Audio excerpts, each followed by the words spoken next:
Баршаңызға сәлем. Қазір біз сіздермен бірге өте керемет әрі қарапайым салат жасайтын боламыз. Жалпы әйелдер қауымы жоқтан бар жасағанды жақсы көреді. Оны көркем түрде жасағанды жақсы көреді. Сол сияқты бізде өте қарапайым салатты ең керемет, ең дәмді салатқа айналдырамыз. Ендеше бастайық. Дәл осы ыдысқа үйдегі бар затпен керемет салат жасайтын боламыз. Бұл салаттың тарихы бар. Тарихын сіздермен қазір бөлісемін.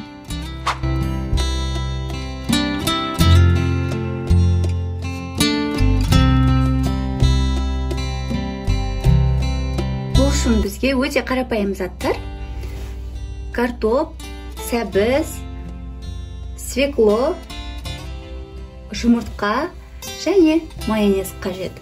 Мен бұлардың барлығын алдын ала қайнатып пісіріп алдым. Ал енді барлығын үкіштен өткізіп шығамын. Менде мынандай үкіш.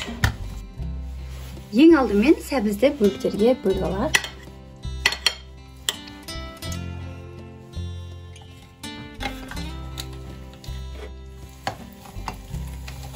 Мен бұл салатты ең алғаш үйге қонақ келіп қалғанда, үйде осы заттан басқа зат болмаған кезде жасағанмын.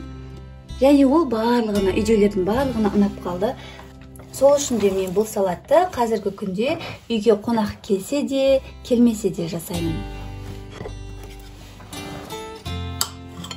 Мен сіздерге арнайы 8 наурызға арналған 8 сан арқылы жасап көрсеткім келіп отыр. Сондықтан да видеоны соңына дейін қараңыз. Өте қызықты рецепт болады сіздер үшін.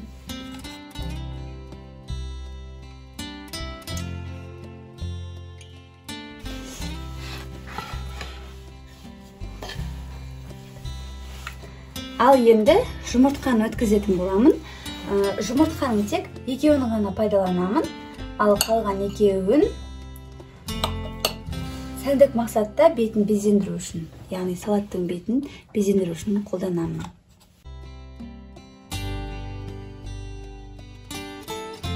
Мен осы үшеуін, яғни картоп, сәбіз, жұмыртқаны үкіштен өткізер алдын үкішті тазалағаным жоқ.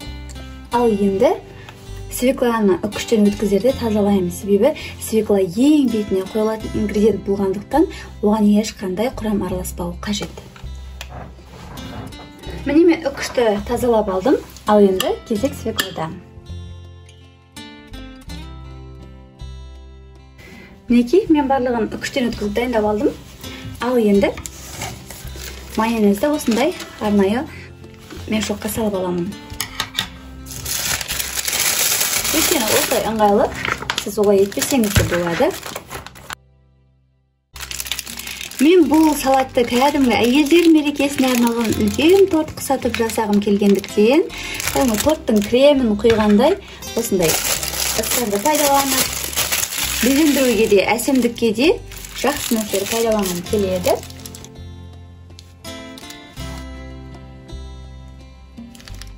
Міне біздің майонезіміз дайын. Ал енді ыдысты аламыз. Дәл осылай 8 деген санды салу үшін маған арнайы осындай қалып керек. Ал сіз жай ғана сызып алып, соның үстіне жасасаңыз, ортасына кесе немесе стақан қойып қойсаңыз да өзіңіз білесіз. Мен қазір осыны қоямын. Үстіне кішкентай лауын, астына үлкендерін қойып 8 деген санды шығарамын. Ең алдымен астына сәбізді салып аламыз. Осылай шанышқының көмегімен тегістеп түзулеп отырасыз. Міне алғашқы дөңгелек дайын. Енді екінші шеңберді қойып аламын. Не? Қарап тұрсаңыздар, бізде 8 деген сан шықты.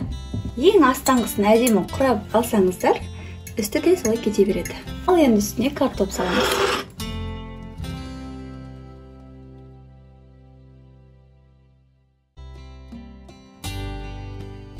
Картоп дайын. Ал енді ортасына майонез құямыз. Жақсылап жайып шығамыз. Енді жұмыртқаны салып шығамыз.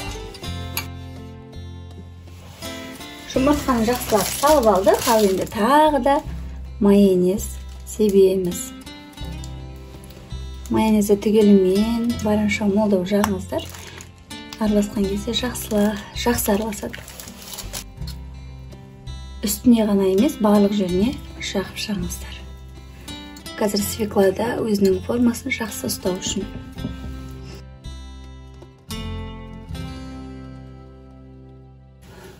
Жаңа айтқандай, алдын бүлінген шанышқымен емес, басқа таза шанышқымен салып шығамыз.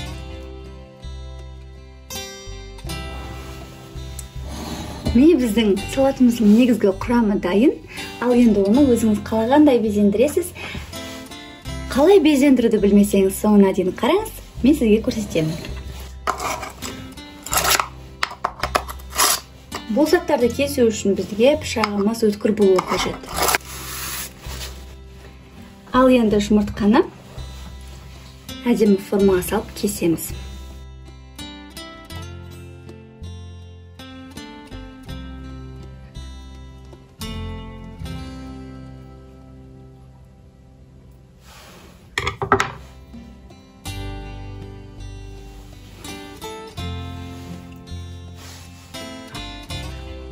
Түпкі жағы тегістеп кесіп жібереміз, сол кезде жұмыртқалар тұрады.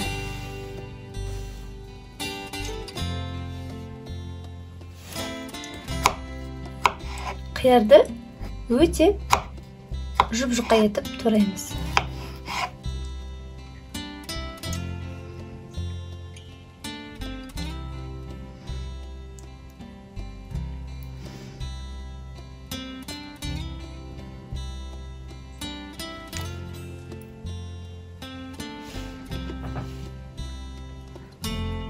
Қиярды өте жұқа етіп тураймыз.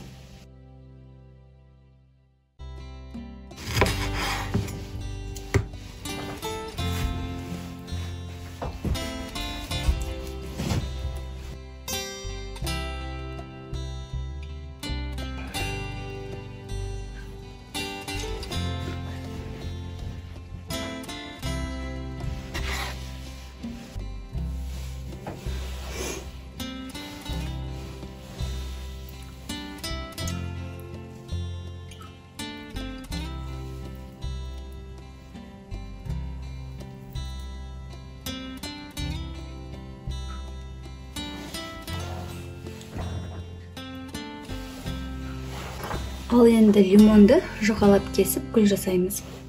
Сол үшін жұқалап кесілген лимонды бір шетін кесіп аламыз. Сөйтіп оны дөңгелендіріп айналдыра береміз.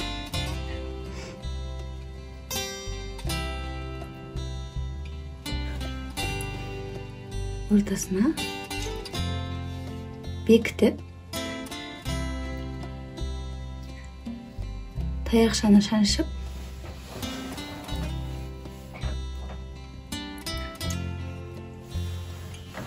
қоямыз. Міне осылай видеода көрсетілгендей етіп орайсыздар.